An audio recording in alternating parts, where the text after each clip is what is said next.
Lorsqu'il se sent impuissant pour son pays, l'homme se met en tête de sauver la planète.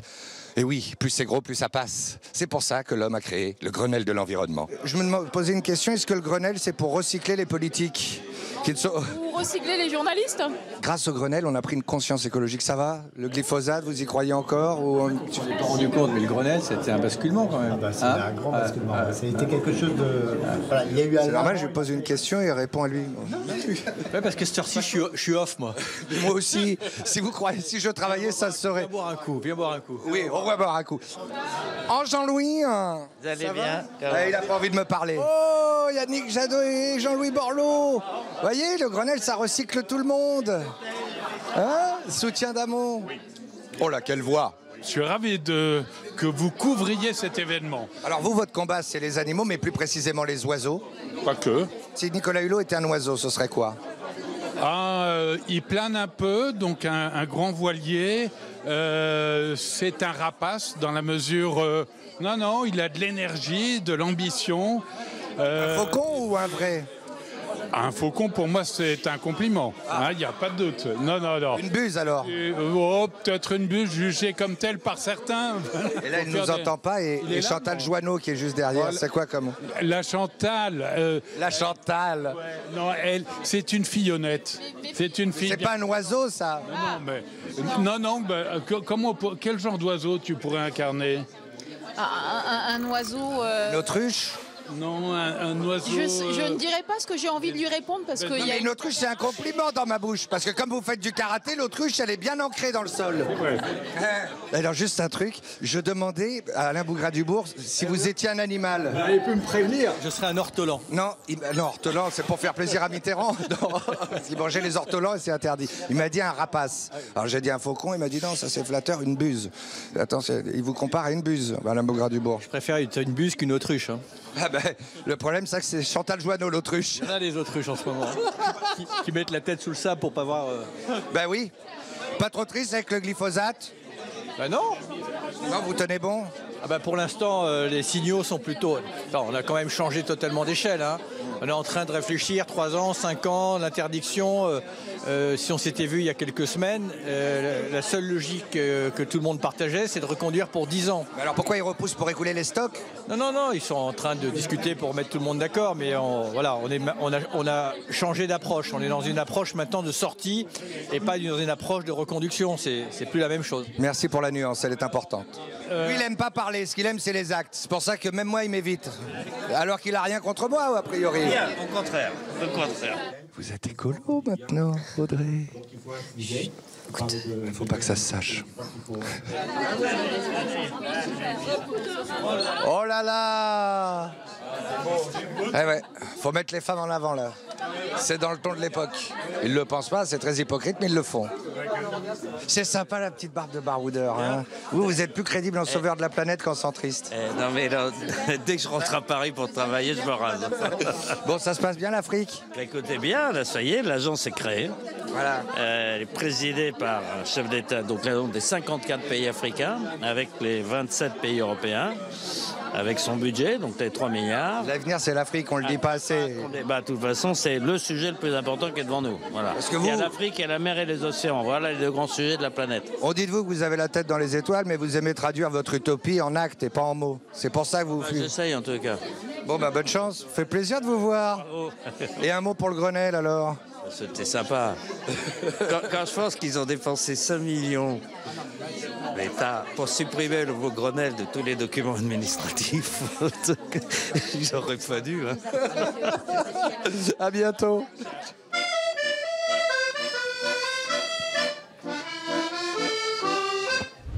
Pendant que nos anciens du Grenelle se félicitent d'avoir sauvé le monde, de modestes ministres vont signer le traité du Nutri-Score. Vous ne savez pas ce que c'est? Moi non plus. Vous savez ce que c'est que le Nutri-Score?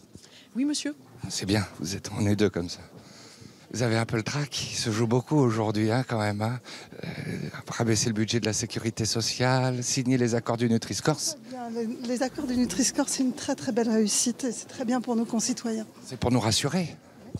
Ça va être facile en fait de bien manger. Oh, dis donc, quel scoop. On en parle après. Hein.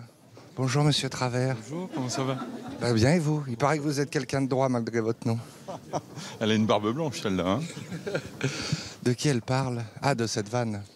Alors, vous allez voir ces étiquettes qui rassurent, c'est ça. C'est comme sur les machines à laver, tout, regardez.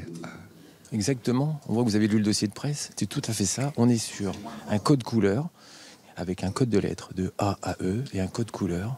Oui, regardez. Voilà.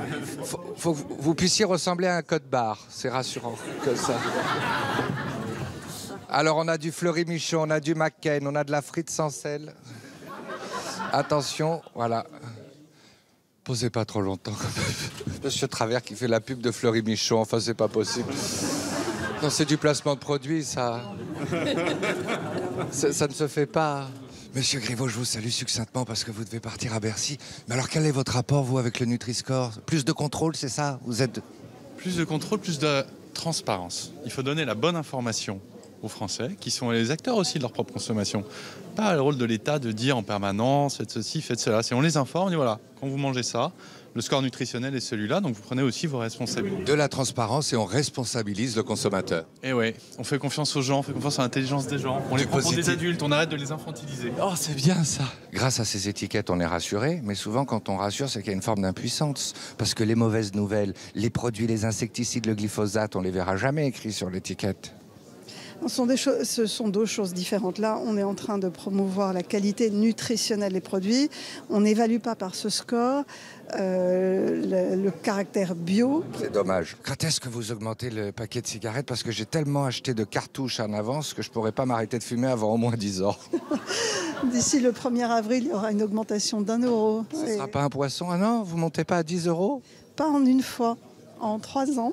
De façon à ce que vous ayez le temps de vous préparer à arrêter de fumer, parce que je pense que vous en rêvez. Vous êtes quand même un ministre qui est assez doué pour rassurer. Il y a une angoisse de pénurie de beurre en ce moment.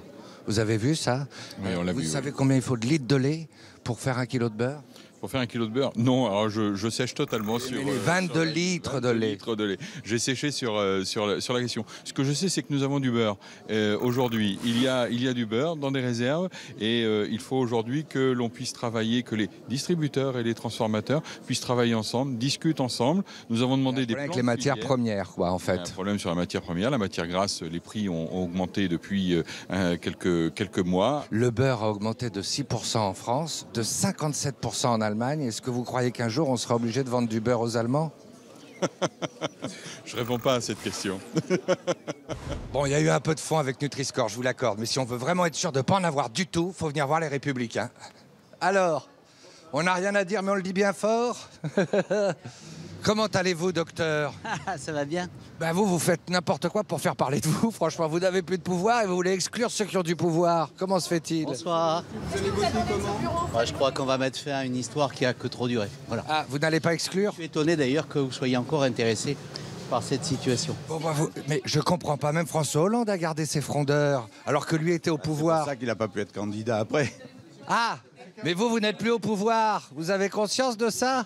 Bon, j'aurais aimé vous épargner, mais les Républicains veulent absolument exclure ceux qui sont en marche. Le problème, c'est qu'eux sont à l'arrêt.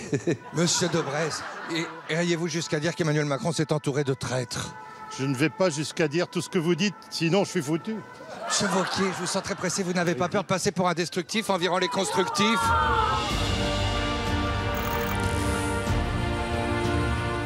Oh là là, regarde l'assurance, il a des fans. Ça sent bon la présidence. Ah, on sent que vous faites l'urgence, hein. Pourtant, ils n'ont plus rien à faire, je ne comprends pas. C'est vrai, ils doivent juste parler. Faut pas faire le mec pressé quand on est au chômage. Monsieur Longuet, Cyril. Plus d'impôts que vous en payez, madame. Oui. Ah, tiens, vous avez vu, là, regarde, il y a des anciens militants aigris. Monsieur Longuet, plutôt que de virer les anciens, ce serait pas plus simple de devenir ami avec Emmanuel Macron? Il vous pardonnera, vous, de retourner votre veste, hein, vous savez?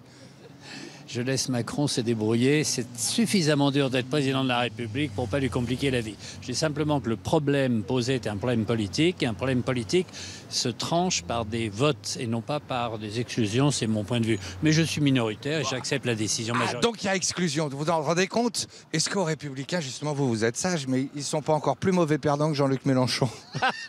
Il est un peu triste, paraît-il, Jean-Luc, actuellement. Oui, il paraît. Ou alors, il y a tellement de réacs et de conservateurs que vous croyez encore que vous êtes au pouvoir. Non. Non, c'est moins drôle. Non, ça, c'est moins drôle. Au revoir, monsieur Longuet. Pour exercer le pouvoir, Macron le fait pour nous. Ah, très bien. Donc, il fait une politique de droite. pire, capitaliste. Charon, Maître Charon. Vous savez pas quoi dire? Viens me sauver, Maître Charon. Ah, il y a monsieur accueilli. Pardon, c'est Madame Morano, elle est intenable. Non, mais vous savez, c'est lui. Non, mais vous dénoncez, mais on est vraiment en pleine période, franchement, de délation. Comment vous pouvez faire ça? Enfin, moi, je comprends pas. Quand on n'a plus de pouvoir aujourd'hui, virer des gens qui en ont, c'est comme si on était un moustique et qu'on se réunissait pour virer un insecticide. Ou qu'à Canal, on veuille virer nos abonnés. Vous voyez, c'est incohérent. Non, mais la vie politique, c'est aussi avoir des convictions, c'est faire des choix. Et c'est chiant, ça. Hein. C'est un fardeau, les convictions. Hein. Bah, pour certains, non. Hein. La preuve, c'est qu'ils les lâchent vite en race campagne. Et puis, à partir du moment où on leur offre un poste ministériel, c'est plus important que leurs convictions. Et vous n'êtes pas le genre. Non, je sais que vos convictions passeront toujours avant. Ah, ça, c'est vrai. Malheureusement. Eh ben, tant pis pour vous. Qu'est-ce que vous voulez que je dise?